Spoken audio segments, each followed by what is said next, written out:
हमने अध्याय नंबर 2 का ये बुक, इसका अध्याय नंबर 2 का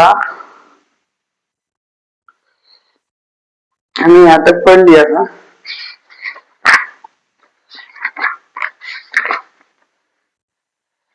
कहाँ तक पढ़ लिया? हाँ, अध्याय नंबर 2 श्लोक नंबर 1 पढ़ लिया था। तो उसमें हमने आगे एक देखा है, श्लोक क्या है? क्लेम्बे मां सम गम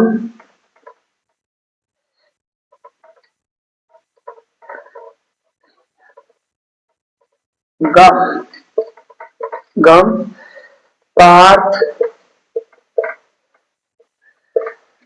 नेत तव नेतव्य यू पधगते शुद्ध हृदय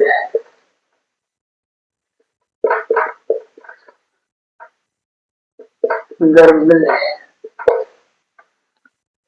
व्यक्ति वो टेस्ट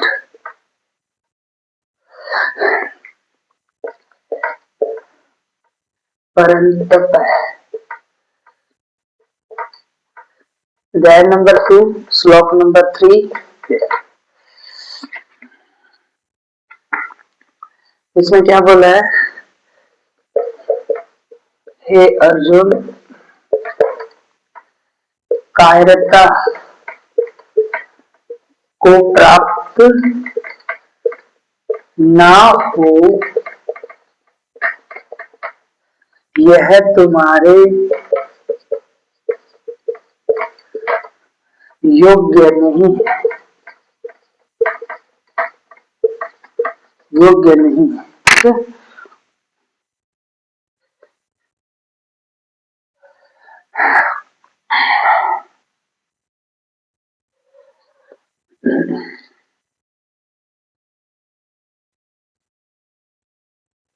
योग्य नहीं है। हे शत्रु का पद अर्जुन,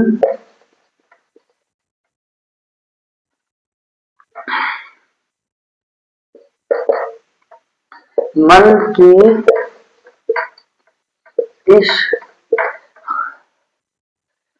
की इस शुद्ध दुर्बलता को छोड़कर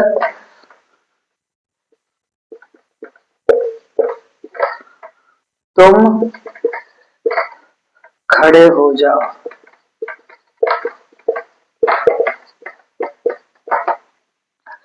तो क्या है? हे अर्जुन, कायरता को प्राप्त न हो, यह तुम्हारे योग्य नहीं है। शत्रुतापन अर्जुन, मन की इस सुदृढ़ दुर्बलता को छोड़कर तुम खड़े हो जाओ। लग गया है। हर एक इंसान में जब जन्म लेता है वो अहंकार होता है, कायरता होती है, वो हमारे लिए नहीं है। हमारे लिए वो उसी का जानकर हमें क्या करना पड़ता है? उसी को क्या करना पड़ता है? त्यागना पड़ता है। ठीक है, उसको कैसे त्यागोगे? जानकर, अंदरूनी नॉलेज, बाहरी नॉलेज लेकर, जानकर त्यागोगे। तो कायरता हर किसी इंसान में होती है। उसको जो जानकर उसको त्याग देता है, वो खड़ा हो जाता है, वो सच्चाई दुनिया जन जन तक पहुंच जाता है। यह तुम्हारे योग्य नहीं है। श्री कृष्ण जी बोल रहे हैं अर्जुन को, ये तुम्हारे योग्य नहीं है कायरता। हे शत्रुतापन अर्जुन, मन की शुद्ध दुर्बलता को छोड़कर तुम खड़े हो जाओ। मन की शुद्ध दुर्बलता, दुर्बलता कमजोरी, कमजोरी को छोड़ दो। जो तुम्हारे अंदर अहंकार होता है वो कमजोरी तो है बचपन से, उस कमजोरी को हम क्या करते हैं, पहले जानते हैं।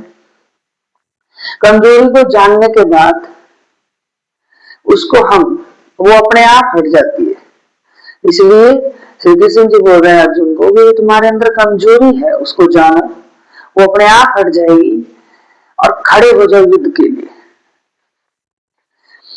जब अर्जुन जो बैठ गए थे, पिछला अध्याय खत्म ही इसी के ऊपर हुआ था। क्या करा था अर्जुन ने, धनुष वहीं ही छोड़ा और पीछे जाकर के बैठ गए थे। दूरी बना करके जितनी दूरी हो जाए कृष्ण के प्रभाव से उतना अच्छा।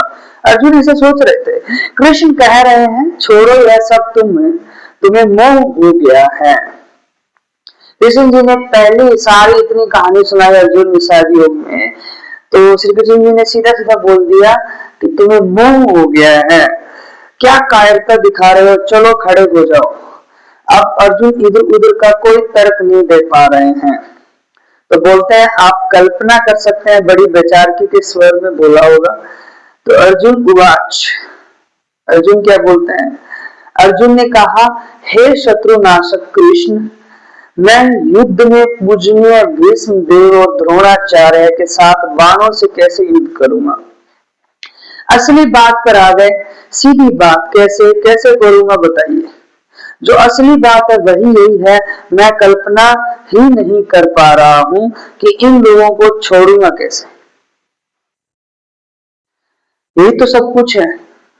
एक ने मुझे शरीर दिया है, एक ने मुझे मन दिया है, एक पिता है, एक गुरु है, इनको मार कैसे दूंगा। फिर जैसे देखिए, अर्जुन की जो स्थिति है वो हर जीव की स्थिति है।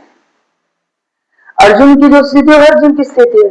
अब देखो, जहां जहां बीमारी होगी, जहां जहां लोग अज्ञान में होंगे, आत्मज्ञान में होंगे, तो वहां जाकर उनको सिखाना पड़ेगा।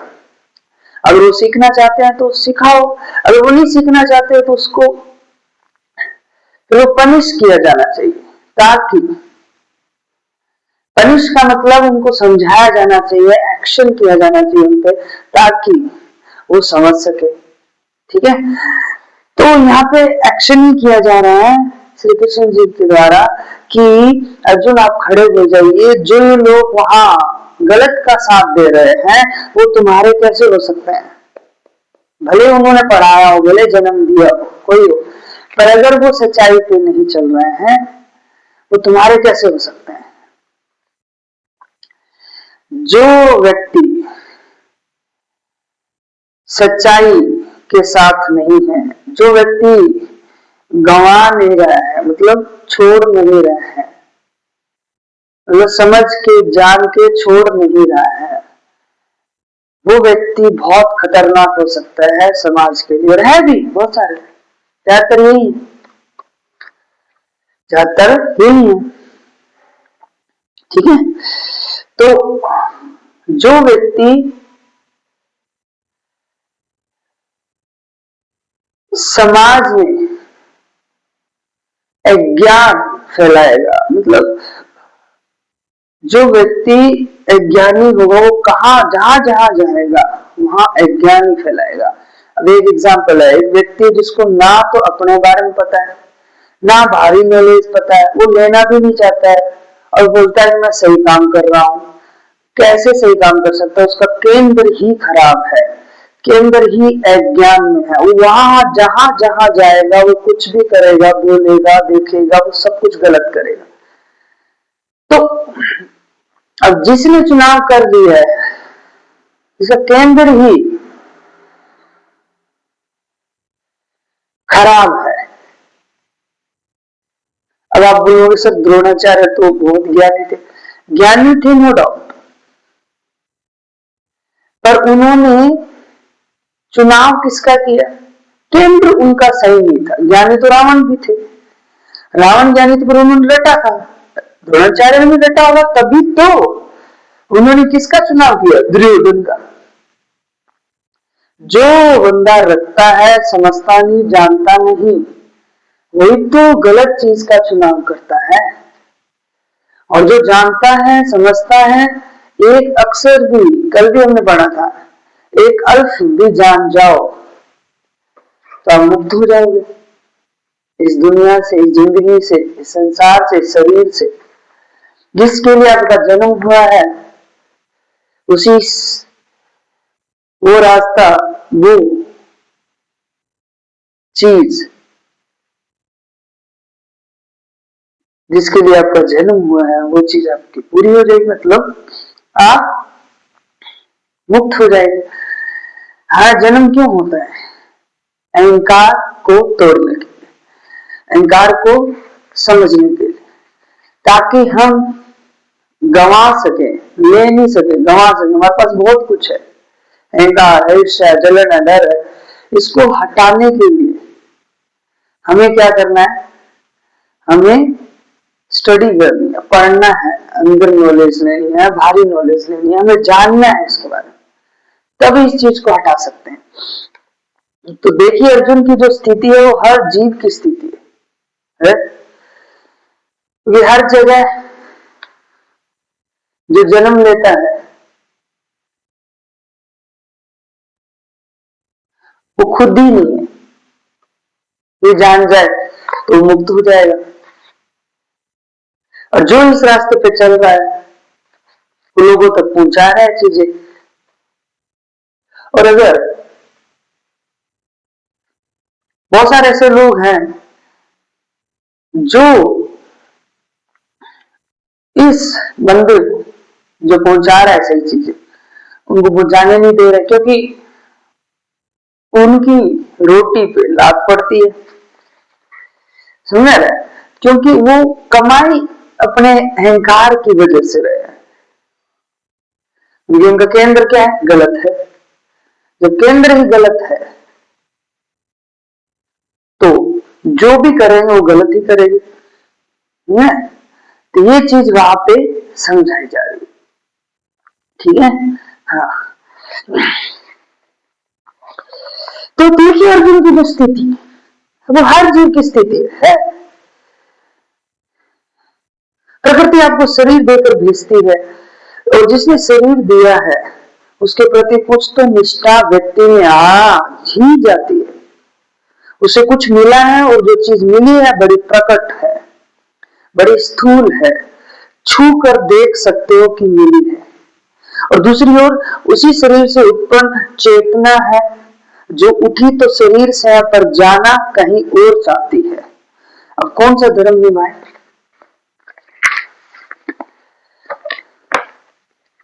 जिस शरीर से आए हैं उसके प्रति कर्तव्य का मान रखें, या जो अपना धर्म, अपनी नियति पता चल रही है उसकी तरफ दृष्टि और दिशा रखें। हर व्यक्ति इन्हीं मसलों में फंसा हुआ है। इसी स्थिति को संतों ने अक्सर एक स्त्री की स्थिति के माध्यम से अभिव्यक्त करा है जो कि अपने मायके में है। वहां पिता है, माँ है जिन्होंने जन्म दिया है और मायके से बड़ा मोह है, बड़ा लगाव है। वही पैदा हुई, वही खाई खेली बड़ी हुई, लेकिन अब जी लग गया है किसी और से। वह जो पुरुष है, पुरुष किसका वाचक है? जो ऊंचाई है, जहां सबको पहुंचना है, मन उससे लग गया है। अब यहाँ पे वो मत कर देना जो आम जिंदगी में होता है कि पिता है, लड़की है, उसकी शादी कर दी और वो दूसरे पुरुष के पास जा रही है। वो नहीं है। जन्म हुआ है नेचर में, प्रकृति में, पर तुम्हारी चेतना कहाँ जाना चाहती है? पुरुष मतलब सत्य के पास। तो सत्य से प्रेम हो गया है, मोह मतलब सत्य से मोह मतलब है सत्य से प्रेम हो गया है, अब वही जाना है बस। और कुछ अच्छा नहीं लगता है हमारा, और कुछ अच्छा नहीं लगता है, अब वहीं ही जाना है। तो वहां जाना है तो क्या है? अपने जितने भी मोह है संसार से, शरीर से, वो जानकर हटा दो। जान जाओगे तो अपना हट जाएगा। जानना ही मुक्ति है, लगातार जानते रहो, ये मुक्ति। जब तक शरीर है लगातार जानते रहे ये मुक्ति। तो पुरुष क्या हुआ? सत्य, उससे मन लग गया। तो एक एग्जाम्पल है, जब सभी को यही जाना है, सभी यही चाहते हैं, सभी शांति चाहते हैं। शांति, अनंत शांति कहाँ मिलेगी? अपने आप को हटाकर मैं हूं ही नहीं, मैं हूं ही नहीं, ये जान लो मैं हूं ही नहीं।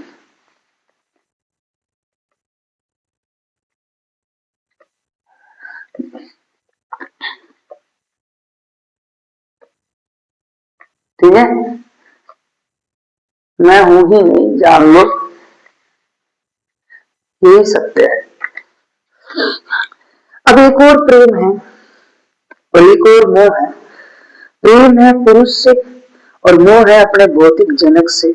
जाए तो जाएगा, मायका छोड़ा नहीं जाता और प्रेम हमें नहीं छोड़ता, तो करें क्या? तो हम सब जो है उसी स्त्री की भांति है। अर्जुन भी उसी स्त्री की भांति है। यहाँ पर मायके के प्रतिनिधि कौन है? भीष्म, द्रोण, सारे जो कौरव बंधु हैं। अर्जुन जो है वो उनको मायके को छोड़ नहीं सकते। मायका किसके लिए बताया? अर्जुन के लिए। भीष्म, द्रोण, सारे कौरव बंधु, इनको छोड़ नहीं सकते। यह सब मायके की औरतें हैं, क्योंकि इनके साथ अर्जुन का कौन सा नाता है? रक्त का नाता है। और दूसरी ओर धर्म की पुकार है, दूसरी ओर कृष्ण है, कृष्ण पुरुष के प्रतीक है। अब अर्जुन फंस रहे हैं, जैसे हमसे हर कोई फंसा हुआ है। मतलब मैं हूं, अगर मैं यहाँ पे संसार में फंसा हुआ हूं और मेरी चेतना चाहती है मैं कृष्ण की तरफ जाऊं, तो मैं दो जगह पैर रख रहा हूं, दो नाव में पैर रख रहा हूं। एक नाव में सवार होए, कृष्ण की तरफ जाएं, हमें यही करना होता है। हमें संसार की तरफ नहीं जाना होता। संसार को जान लो ताकि संसार से हट जाए, बस। अर्जुन भी ऐसे कर रहे हैं। अर्जुन को मोह हो रहा है किससे? संसार से। संसार कौन है यहाँ पे? भीष्म, द्रोण, सारे कौरव बंधु, इससे मोह हो रहा है, इसलिए वो छोड़ नहीं पा रहे हैं। अगर उनसे मोह हट गया, वो जान गई कि मोह है, हट जाएगा। और हट जाएगा तो किसकी तरफ जाएंगे? कृष्ण की तरफ। तो अपनी पार्थिवता को महत्व दें या अपनी देवीयता को, और नाम है उनका पार्थ। सारी जीवन इन दो ताकतों के आपसी संघर्ष की कहानी होता है। पहली ताकत है तुम्हारी देह की और दूसरी ताकत है तुम्हारी नीति की। पहले देह की ताकत है, दूसरी नीति की ताकत है। तुम्हारी जो चेतना है वह इन दोनों ताकतों के बीच में फंसी रहती है। चेतना के एक छोर पर शरीर है और दूसरे छोर पर आत्मा है। अब देख लो किसकी तरफ जाना है। जो सही स्वभाव है चेतना का, उसी की तरफ जाएंगे ना। दोनों ही छोरों पर शांति है। पूरी तरह आप शरीर हो जाओ तो शांत हो जाते हो, जैसे मिट्टी शांत होती है। मिट्टी को कभी तड़पते देखा है? मिट्टी को कभी व्यथित देखा है?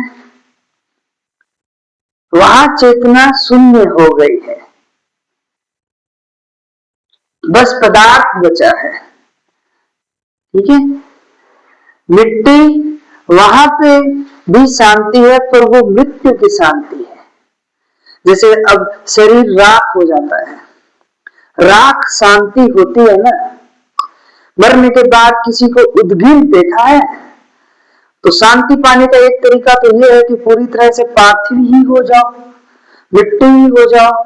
कह दो कि हमें कुछ सोचना समझना ही नहीं है, हम चेतना शून्य हो गए हैं। एक तो ये तरीका है आनंदित होने का, शांत होने का, ये मिट्टी हो जाओ। हमने अपनी चेतना को मिट्टी कर डाला है, कुछ नहीं बचा।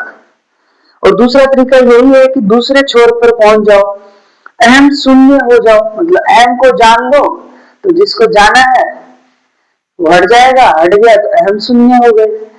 तो ये रास्ता भी है। कृष्ण में विलीन हो जाओ, ये रास्ता है। इन दोनों ही छोरों पर शांति है, दोनों छोरों पर शांति। या तो क्या करो, शांत होना है बस। अनंत टाइप्स ऑफ रूल है। या तो क्या करो, अपने आप को जान लो कि तुम हो ही नहीं, तो कृष्ण की तरफ चले जाओगे, या मिट्टी हो जाओ, बिल्कुल शून्य हो जाओ, चेतना मिट्टी हो जाए।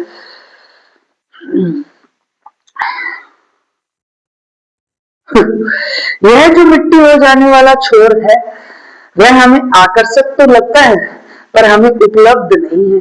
मिट्टी वाला छोर आकर्षक भी है, आसान भी है, पर मिलेगा नहीं, क्योंकि आपकी व्यवस्था है कि आप कितना भी चाहें, आप चेतना शून्य हो नहीं सकते। प्रयास करके देख लीजिएगा, ऐसा हो नहीं सकता। जो पहला वाला मिट्टी वाला जो मेथड था वो हो नहीं सकता, क्योंकि चेतना शून्य हो नहीं सकती। तो आप अहम को जान के हटा सकते हैं। ये दूसरा वाला तरीका एकदम सही है। शराबियों को भी शराब पी करके नशे का स्वांग करना पड़ता है।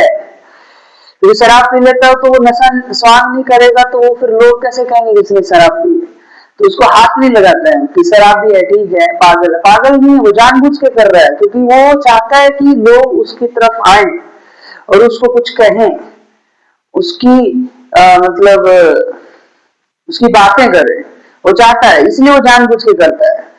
समझे? उसके 2-3 एक्शन में बॉडी पे तो सीधा हो जाएगा, वो सब उतर जाएगी। क्योंकि जिस आशा के साथ उन्होंने शराब पी थी वही कभी पूरी होती नहीं है। आशा कुछ और थी उसकी शराब पीने की, शांति, वो कभी होगी नहीं पूरी। नशा व्यक्ति करता है होश भुला देने को, लेकिन होश ऐसी ढीठ चीज है कि पीछा नहीं छोड़ता। तुम कितना भी नशा कर लो, होश तभी भी बचा रह जाता है। इसके बाद शराबी लोग नाटक करते हैं कि हमारा तो होश बिल्कुल गुम हो गया। ठीक है, हम एकदम नशे में हैं। तुम एकदम नशे में होते तो तुम्हें पता कैसे चलता कि तुम नशे में हो? आदमी अगर पूरा नशे में होता तो उसको पता कैसे चलता कि वो नशे में है? पता ही नहीं चलता। फिर तो तुम्हारा होश ही तो है जो जान रहा है कि तुम नशे में हो। ये तो बात है, तुम्हारा होश ही तो जान रहा है। अब जैसे शराब पी के पड़े हैं, बोले मैं तो नशे में हूँ, मैं तो नशे में हूँ। तुम नशे में नहीं हो। अगर तुम नशे में होते तो ये भी नहीं बोलते कि मैं नशे में हूँ, नशे में हूँ। पूरे बेहोश हो गए होते तो जानने के लिए कौन बचता? जानने के लिए कोई बचता क्या? अहंकार पड़ा है जानने के लिए, तभी तो तुम होश में हो, तभी तो तुम बोल रहे हो कि मैं होश नशे में हूँ, नशे में हूँ, नशे में हूँ। अगर ये होता ही नहीं तो तुम बचते ही नहीं, तुम बचते ही नहीं, तुम बेहोश रहते, तुम कुछ बोलते ही नहीं। बेहोशी में तो कुछ जाना ही नहीं जाता। बेहोशी में क्या जाना जाएगा? कुछ नहीं। बेहोश पड़ा है, बेहोशी में क्या जाना जाएगा? कुछ नहीं जाना जाएगा। लोग नशा करते हैं, लोग कई अन्य तरह के साधन करते हैं। कुछ लोग आत्महत्या कर लेते हैं, कोई नशे के माध्यम से अपना होश दबाना चाहते हैं, कोई मनोरंजन के माध्यम से, कोई दुनिया के अन्य रंगीन तरीकों के माध्यम से, और कुछ लोग इस सीमा तक चले जाते हैं कि वह कहते हैं कि आत्महत्या ही कर ले, होश तो मिटे। ऐसा नहीं होता, पॉसिबल नहीं है। कुछ नहीं फायदा है, कुछ भी कर लो, शरीर को मार दो तो भी तुम्हारा होश में नहीं जाओगे,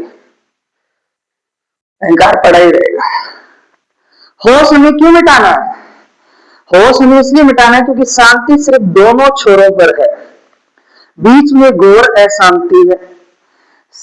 शांति दोनों छोरों में है, शरीर को मिटाने में भी है और अहम को हटाने में भी है। बीच में खड़े हैं, बीच में अशांति है, घोर अशांति है।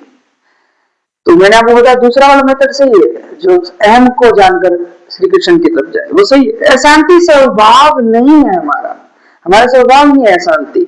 उसी अशांति से पीछा छुड़ाने के लिए हम जीवन भर नाना प्रकार के यत्न करते हैं। अर्जुन ने पहला यत्न करा है बेहोशी की दिशा में। अर्जुन परेशान है, जल रहे हैं। अर्जुन ने अपनी दशा का जो विवरण दिया है, देखा है ना कैसा है, बेयासी आ जाए। इतना बलिष्ठ योद्धा और क्या कह रहा है, पूरा शरीर कांप रहा है, रोए खड़े हो रहे हैं, इंद्रियां दुर्बल हो रही हैं, कुछ दिखाई सुनाई नहीं दे रहा है ठीक से, कुछ समझ नहीं आ रहा है, धनुष हाथ से छूट रहा है, शंख नहीं फूंका जा रहा। अब ये हालत कोई बहुत स्वाद तो नहीं रही होगी, बुरी ही लग रही होगी। ऐसी हालत होती है, सबकी होती है। जो सत्य की तरफ जाएगा तो ऐसी होगी, कांपेगा शरीर, हाथ डगडगाएंगे, सब होगा, पर आपको रास्ता छोड़ना नहीं है। यह हालत हम सबकी है, सब ऐसी हालत में रहते हैं ना। अर्जुन की हालत अभी पूरी तरीके से नाटकीय रूप से अभिव्यक्त है। हमारी हालत और हमारी अभिव्यक्ति में इतनी नाटकीयता नहीं रहती, लेकिन हमारी हालत भी लगभग रहती ऐसी ही है। तो अपनी इस गति से, इस दशा से निपटने के लिए अर्जुन जो पहला यत्न करते हैं वह वैसा ही होता है जैसा हम सबका होता है। इसलिए यही है, सबकी हालत ऐसी है।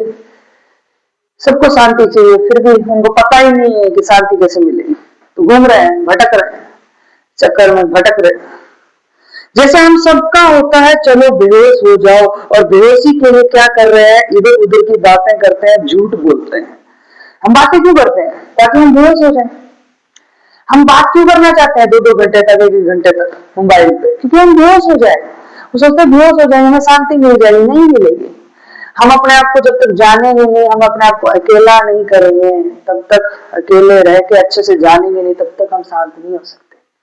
गारंटी और ज्यादा ही बढ़ेगा। हम बात करेंगे, दूसरे से बात करेंगे 2.5 घंटे तक, 3 घंटे तक, 4 घंटे तक, तो हमारी शांति नहीं आने वाली और घोर अशांति आ जाएगी।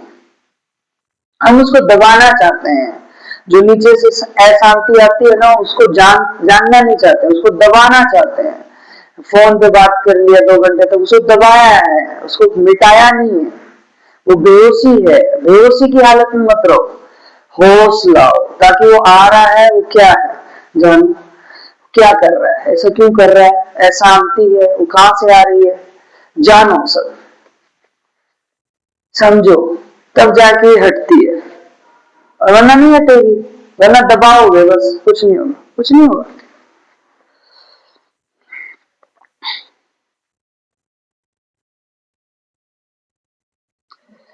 क्या हालत हम सबकी है, सबकी हालत है ना, सबकी हालत है ये।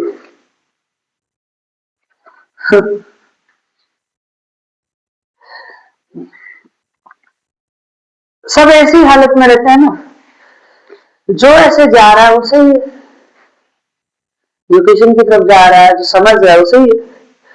अर्जुन की हालत अभी पूरी तरीके से नाटकीय रूप से अभिव्यक्त है। हमारी हालत और हमारी व्यक्ति में इतनी नाटकीय नहीं रहती, लेकिन हमारी हालत भी लगभग रहती ऐसी है।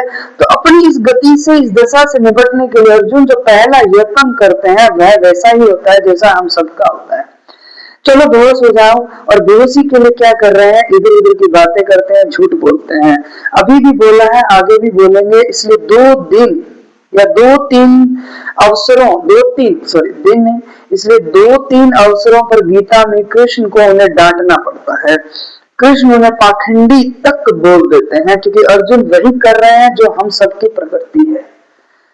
व्यंग्य करते हुए फंस गए हैं, तो बाहर निकलने का जो सबसे सस्ता और आसान तरीका दिख रहा है वह पकड़ लो। सबसे आसान तरीका क्या है? पलायन। पलायन माने क्या होता है? पलायन माने यही होता है कि चेतना को मिट्टी कर दो, अपना सोचना समझना अब सब व्यर्थ कर दो, धर्म से जितनी दूर जा सकते हो भाग जाओ। ये हर व्यक्ति को पहला विकल्प दिखाई देता है, बल्कि गलत है, ये नहीं करना है। किसी भी किंकर्त विभिन्न मूर्ता की दशा में आप जब भी अपने आप को कहीं फंसा पाएंगे, कोई धर्म संकट होगा, देखिएगा कि जो पहली चीज आपको आकर्षित करेगी वही यही है, पलायन, भागना वहां से। ये गलत चीज है, भागो मत, समझो, जानो, पकड़ो, बहुत इंपॉर्टेंट। पलायन हमेशा धर्म विरोध होता है, धर्म के विरुद्ध ही पलायन किया जाता है। पलायन का अर्थ ही यही है। पलायन माने भागना, किस दिशा में भागना? धर्म के विरुद्ध भागना, उसी को पलायन कहते हैं। और अधिकांश लोग सफल भी हो जाते हैं पलायन में, क्योंकि सामने कोई होता नहीं कृष्ण जैसा, उन्हें भागना था, वो भाग गए, कोई मिला ही नहीं रोकने वाला, और प्रकृति ने तो पूरा प्रबंध पूरा कर ही रखा है कि तुम्हारा भागना सुविधे आसानी से हो जाए। कोई नहीं रोकेगा। दरवाजा है, कुंडी खोलनी है, भाग जाना है, कौन रोकने वाला है। जो चुनाव करेगा कृष्ण की तरफ आने का वो ही आ सकता है। चुनाव करोगे अहंकार को हटाने का, वही तो कृष्ण की तरफ आ सकता है। और जो चुनाव नहीं करेगा अहंकार को हटाने का, वो दरवाजा खोल के भाग जाएगा धर्म के विरुद्ध, वो कृष्ण के विरुद्ध हो जाएगा, वो आएगा ही नहीं कभी, वो भागेगा। डर लगता है अहंकार को तोड़ने में। अरे अहंकार को तोड़ोगे तभी तो मुक्त होगे। मनुष्य को जो सबसे घातक शक्ति मिली हुई है वह है स्वेच्छा, अपनी इच्छा के अनुसार काम करना। कौन आपकी स्वेच्छा बाधित करने वाला है? इसलिए अनुग्रह, अनुकंपा, कृपा का दूसरा नाम जानते हैं क्या? थोड़ा खतरनाक है। आपकी स्वेच्छा का बाधित होना, इच्छा पूर्ति का ना हो पाना ही अनुकंपा है। क्योंकि इच्छा तो सबकी वैसी ही होती है जैसे अर्जुन की है, कुछ इधर उधर की दो चार गोलमाल बातें करो और भाग निकलो। अनुग्रह का मतलब ही है कि कोई मिल जाएगा जो कान पकड़ लेगा और कहेगा कि किसको धता बताते हो, ये कुतर्क अपने देशों के लिए रखना, हमारे सामने नहीं चलेंगे। अनुकंपा के लिए आप शब्द कह सकते हैं अनिच्छा, वो आपकी इच्छा विरुद्ध होती है। स्वेच्छा घातक शब्द है।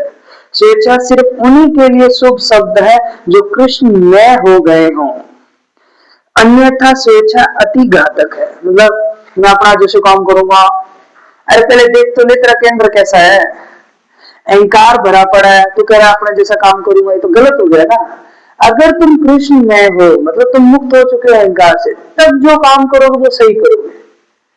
अब तुम्हारे अंदर 100 अहंकार पड़े हैं, 100 कमियां हैं, वो कभी जान के हटाई नहीं। अब जो भी करो गलत करोगे, सिंपल। जो बोलोगे देखोगे सब गलत होगा।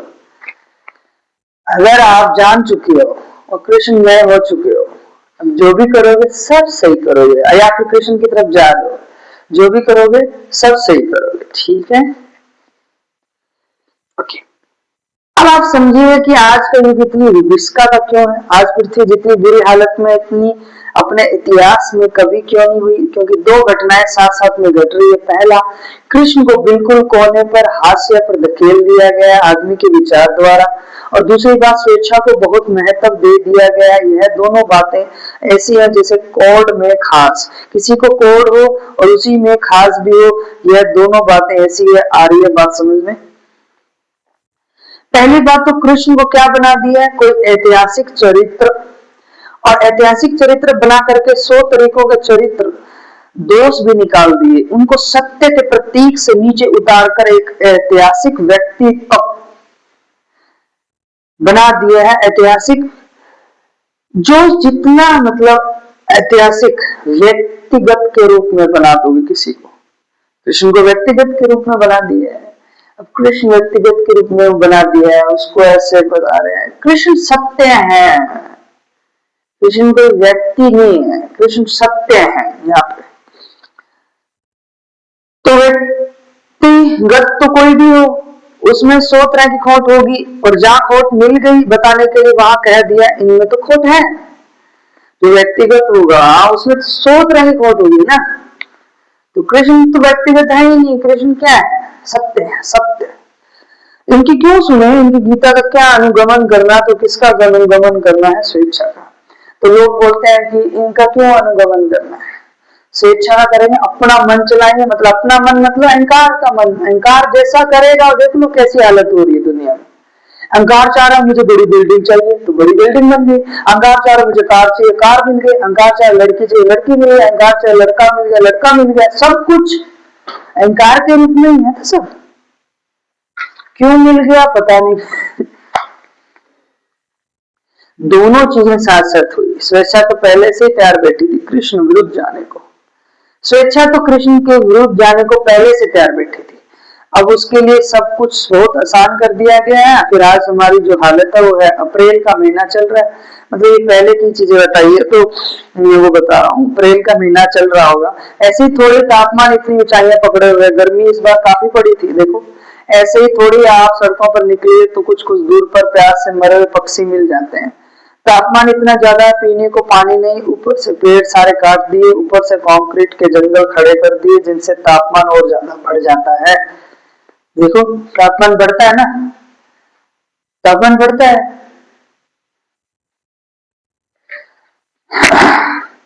जो जितना ज्यादा अहंकारी होगा वो उतना ज्यादा प्रकृति को भोगने की कोशिश करेगा, और ज्यादा बनाऊं, और ज्यादा टेम्परेचर बढ़ाऊं, मुझे तो पैसा चाहिए पैसा। कोई लोग मरे या जिए हमें कोई मतलब नहीं है, वही बात हो रही है इस दुनिया में। ओके